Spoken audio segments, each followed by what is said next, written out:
अभी भी बहुत सारे ऐसे जिले हैं जहाँ के जिला शिक्षा पदाधिकारी कार्यालय के माध्यम से वो लोग सीटेट और एसटीटी में अंतर जो है वो नहीं कर पा रहे हैं, जो कि आप यहाँ पर खुद जो है वो देख सकते हैं। यहाँ पर ये जो आपका डाटा दिया गया बीपीएससी टीआरई 2 का स्पष्टीकरण को लेकर, और इस डाटा में जिन भी कैंडिडेट को शामिल किया गया है सभी लोग यहाँ पर अदर स्टेट के जो है कैंडिडेट हैं। जिले को लेकर बात करें तो किशनगंज जिला है, क्योंकि इसमें आप यहाँ पर प्रखंड देखेंगे तो आपके बहादुरगंज, ठाकुरगंज, पोठिया, तो ये सभी प्रखंड आपके किशनगंज जिले में जो है वो आते हैं। और नीचे आप यहाँ पर खुद जो है वो देख सकते हैं पॉइंट नंबर 28 पे, तो यहाँ पर आपका किशनगंज जो प्रखंड है वो भी यहाँ पर आपके जो है वो दिए गए। अब यहाँ पर आप नंबर को लेकर जो है वो देख लीजिए। जैसे आप यहाँ पर देखेंगे नंबर को लेकर, तो आप यहाँ पर क्रम संख्या 13 तक यहाँ पर जो आपका सीटेट है उसको लेकर यहाँ पर आपके जो है स्पष्टीकरण मांगे गए हैं। तो आप इसको जो है मान सकते हैं, क्योंकि अन्य सभी जिले की तरफ से देखेंगे तो आपके डॉक्यूमेंट सबमिट कराए जा रहे हैं, स्पष्टीकरण जो है सीटेट को लेकर मांगा जा रहा है। बाकी औरंगाबाद में आपने देखा होगा कि बीपीएससी टीआरई 2 और बीपीएससी टीआरई 1 से यहाँ पर जो भी इस तरीके से फीमेल कैंडिडेट थे उनको यहाँ पर जॉब से आपके टर्मिनेट भी जो है कर दिए गए हैं। तो सीटेट वाले को लेकर थोड़ा सा यहाँ पर आप मान सकते हैं, क्योंकि इसमें देखेंगे तो सभी लोगों के यहाँ पर सीटेट में 90 नंबर से जो है वो कम है। लेकिन उसके नीचे आप यहाँ पर आइएगा एसटीटी को लेकर, जो कि एसटीटी में आप यहाँ पर बाकायदा क्वालिफाई हैं, उसके बाद भी आप लोगों से यहाँ पर स्पष्टीकरण जो है वो सबमिट करने को लेकर बोला गया है, और इस लिस्ट में आप लोगों को भी जो है वो शामिल किया गया है। जैसे आप यहाँ पर देखेंगे पीजीटी का यहाँ पर आपका डाटा है, और यहाँ पर एसटीटी में कितना नंबर है, यहाँ पर आपके 85 जो है वो नंबर है। उसके बाद भी इस लिस्ट में आपका शामिल किया गया, जो कि आप सभी लोग को पता है कि एसटीटी जो आपका है उसमें जो अनरिजर्व का यहाँ पर एसटीटी में पासिंग मार्क्स है वो यहाँ पर आपका 75 नंबर है, और 75 नंबर यहाँ पर पासिंग मार्क्स है, लेकिन यहाँ पर मार्क्स आपका कितना आया है 85 नंबर। उसके बाद भी इस लिस्ट में आपका शामिल किया गया है। आगे आप यहाँ पर देखेंगे तो 88 नंबर है, और आगे आप यहाँ पर देखेंगे तो 74 नंबर है। अब यहाँ पर आप लोग बोलेंगे कि यहाँ पर 74 नंबर है, तब तो यहाँ पर बिल्कुल ठीक है, ये तो यहाँ पर फर्जी या फिर गलत कैंडिडेट हैं, क्योंकि यहाँ पर पास होने के लिए तो 75 नंबर चाहिए। अब यहाँ पर देखिए ये मोतीलाल जो यादव हैं, इनका 2 कंडीशन जो है हो सकता है, जो कि 2 कंडीशन में यदि इनका एसटीटी में 60 नंबर होगा तो ये यहाँ पर जो है क्वालिफाई माने जाएंगे। एक तो यहाँ पर पहला ये हो सकता है कि ये जो है अदर स्टेट के दिव्यांगता श्रेणी के अभ्यर्थी हैं,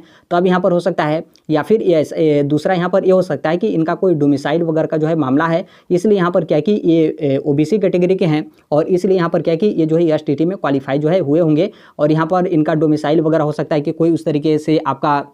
शक के दायरे में होगा, या फिर कोई उस तरीके का मामला होगा। इसलिए यहाँ पर क्या है कि इनसे यहाँ पर स्पष्टीकरण वाला जो आपका लिस्ट है, इस लिस्ट में यहाँ पर इनको जो है वो शामिल किया गया है। आगे आप यहाँ पर देखेंगे तो 85 नंबर है, 87 नंबर है, 86 नंबर है, 79 नंबर है, और फिर उसके बाद 71 नंबर है, 75 नंबर है, 84, 88, 88, 88, 88, 74 नंबर है। उसके बावजूद भी इन लोगों से यहाँ पर स्पष्टीकरण जो है मांगे गए हैं। अब यहाँ पर बोलेंगे कि फिर ये तो आपका यहाँ पर बिल्कुल गलत है, और फिर आप यहाँ पर ये भी सोचेंगे कि फिर मतलब ऐसा यहाँ पर क्यों किया जा रहा है कि जब यहाँ पर अनरिजर्व का 75 नंबर पासिंग मार्क्स है तो उससे अधिक आने पर भी यहाँ पर आपके स्पष्टीकरण जो है मांगे जा रहे हैं। तो देखिए उसी को लेकर हम यहाँ पर कर रहे हैं कि यहाँ पर बहुत सारे आपके जिला शिक्षा पदाधिकारी कार्यालय हैं, जो लोग ये जो है वो नहीं समझ पा रहे हैं कि जो सीटेट है वो आपका अलग है, और जो आपका एसटीटी है वो यहाँ पर बिल्कुल अलग है। वो लोग यहाँ पर क्या कर रहे हैं कि सीटेट में जिस तरीके से जो अदर स्टेट के कैंडिडेट हैं उनको यहाँ पर पास होने के लिए 90 नंबर चाहिए, तो यहाँ पर वो लोग एसटीटी में भी जो है खोज रहे हैं कि एसटीटी में जो अदर स्टेट के कैंडिडेट हैं यदि उनका 90 नंबर से कम है तो तुरंत उनसे यहाँ पर स्पष्टीकरण जो है मांगा जाए। लेकिन वो लोग एसटीटी का जो नोटिफिकेशन है उसमें जो आपके पासिंग मार्क्स है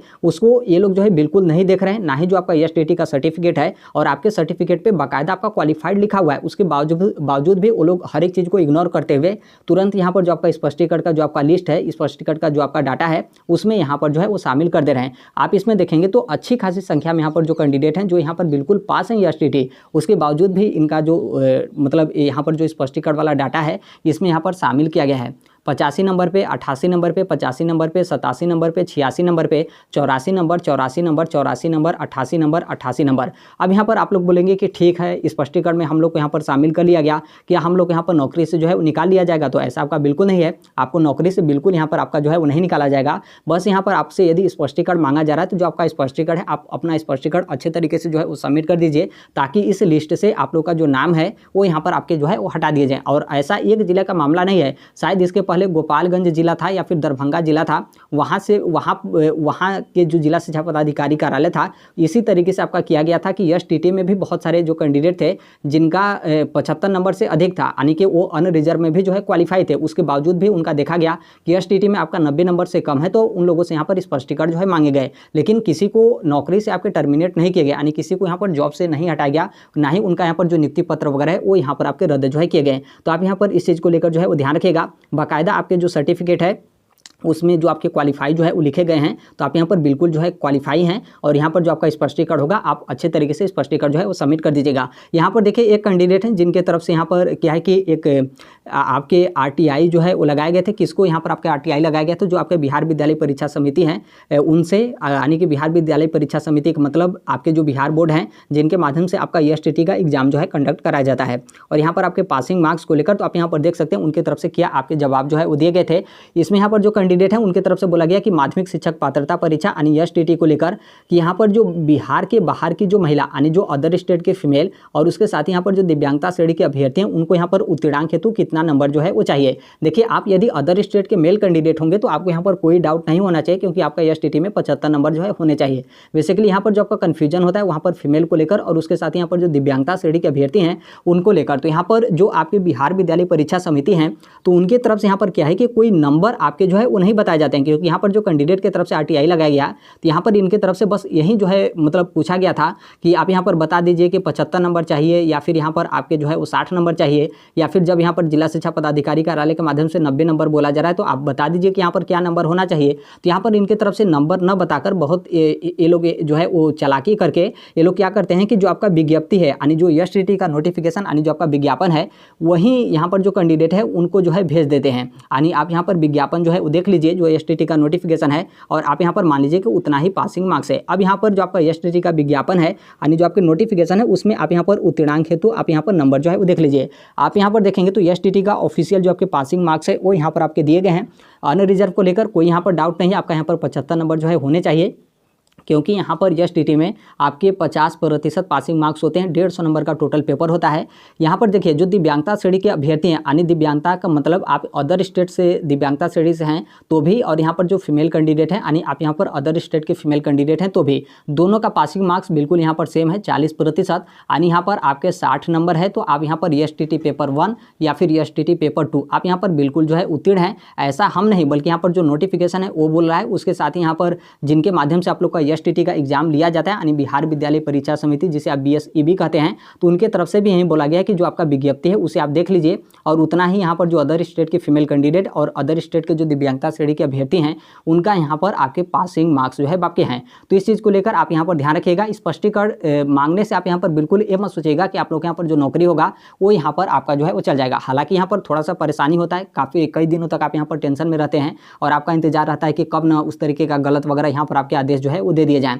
तो यहाँ पर मेरे कहने का मतलब यह है कि जो मान लीजिए आप यहाँ पर कैंडिडेट हैं, आपसे स्पष्टीकरण मांगा जाएगा, फिर आपका लिस्ट में यदि नाम शामिल हो गया तो आपको तो यहाँ पर देना ही पड़ेगा। लेकिन यहाँ पर जो भी जिला शिक्षा पदाधिकारी कार्यालय में जो भी अधिकारी या फिर पदाधिकारी हैं उनको इस चीज़ को लेकर ध्यान रखना चाहिए कि यहाँ पर जो आपका ESTT है वो यहाँ पर आपके BSEB यानी बिहार बोर्ड की तरफ से आपके कंडक्ट कराए जाते हैं और इसमें बाकायदा जो आपका पासिंग मार्क्स जो भी यहाँ पर आपके नोटिफिकेशन है उसको अच्छे से जो है वो ध्यान रखना चाहिए, क्योंकि यहाँ पर आपका ESTT और CTET में आपका दोनों का अंतर है। क्योंकि CTET आपका सेंट्रल लेवल पे है और CBSE की तरफ से एग्जाम आपका कंडक्ट कराया जाता है और इसका जो पासिंग प्रतिशत है वो भी यहाँ पर आपका अलग है और ESTT का भी यहाँ पर आपका अलग है। लेकिन वो लोग CTET का पासिंग मार्क्स ESTT में जो है वो मान ले रहे हैं और यहाँ पर 90 नंबर से कम है तो कुछ जिले की तरफ से आपके स्पष्टीकरण जो है मांग ले रहे हैं और कुछ जिले के जो आपके जिला शिक्षा पदाधिकारी हैं जो इस चीज़ को जो है वो समझ रहे हैं तो वो अच्छे तरीके से देख ले रहे हैं कि यहाँ पर आपका ESTT में कितना नंबर यहाँ पर आपका जो है होना चाहिए। तो इसलिए यहाँ पर जो भी जिला शिक्षा पदाधिकारी कार्यालय के अधिकारी और पदाधिकारी हैं उनको इस चीज़ को लेकर ध्यान रखना चाहिए। उसके बाद ही यहाँ पर जो आपका स्पष्टीकरण है वो यहाँ पर आपके जो है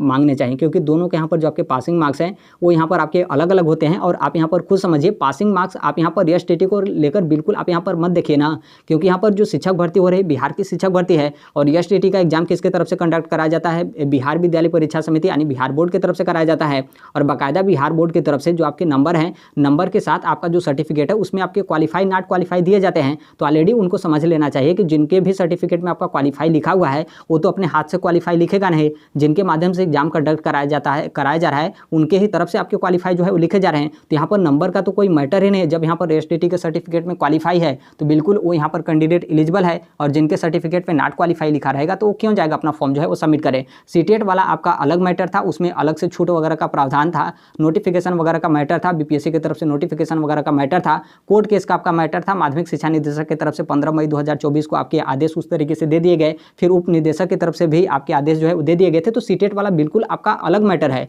लेकिन ESTT वाले को लेकर यहाँ पर ध्यान रखना चाहिए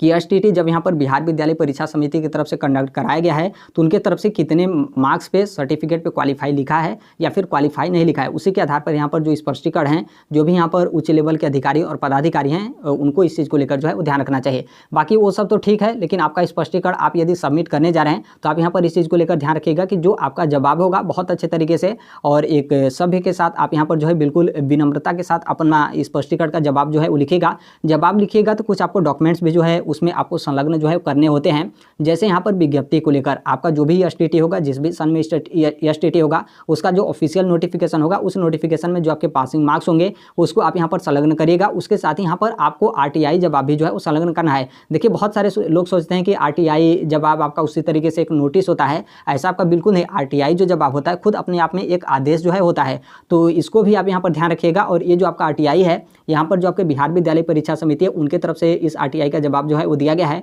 और उनके ही माध्यम से यहाँ पर आपके एसटीटी का एग्जाम कंडक्ट कराया जाता है। तो एक तरीके से आप लोगों के पक्ष में जो ये जो आरटीआई वाला जो जवाब है वो यहाँ पर एक साक्ष्य के तौर पे एक मजबूत है। तो इस आरटीआई के जवाब को भी इसी स्पष्टीकरण में आप यहाँ पर जवाब में जो है वो संलग्न करिएगा। इसके अलावा बहुत सारे कैंडिडेट हैं जिनके पास अलग अलग लेटर होते हैं, कोई आपके पास आदेश वगैरह रहता है, कोई आपके पूर्व के नियमावली वगैरह रहता है, यानी आपका यहाँ पर जो पक्ष है वो यहाँ पर आपका ठोस हो रहा है तो आपके पास कोई उस तरीके का लेटर होगा तो इस स्पष्टीकरण के जवाब में उसे भी आप यहाँ पर जो है वो संलग्न कर लीजिएगा। तो इन सभी बातों का आप यहाँ पर ध्यान रखिएगा, आप अपना स्पष्टीकरण सबमिट करिएगा, कोई यहाँ पर आपका दिक्कत नहीं होगा। जहाँ तक हमें पता है कि औरंगाबाद में बस यहाँ पर क्या है कि सीटेट वाले मैटर को लेकर यहाँ पर जॉब से टर्मिनेट किया गया है और कुछ लोग थे जिनका सब्जेक्ट कॉम्बिनेशन वगैरह का कुछ आपका दिक्कत था। नहीं तो इसके अलावा किसी भी जिले की तरफ से आप देखेंगे तो किसी को यहाँ पर जॉब से जिला शिक्षा पदाधिकारी कार्यालय के माध्यम से मतलब ऑफिशियल लेटर वगैरह जारी करके जो है वो टर्मिनेट नहीं किया गया है। भले कोई अपने से इस्तीफा देकर जो है वो चला जाए तो वो यहाँ पर आपका अलग मैटर है। तो ये आपका किशनगंज का है। हालांकि इसमें एक चीज़ ये भी ध्यान रखिएगा कि इसमें ये जो आपका डाटा है बस यहाँ पर आपका डाटा दिया गया है,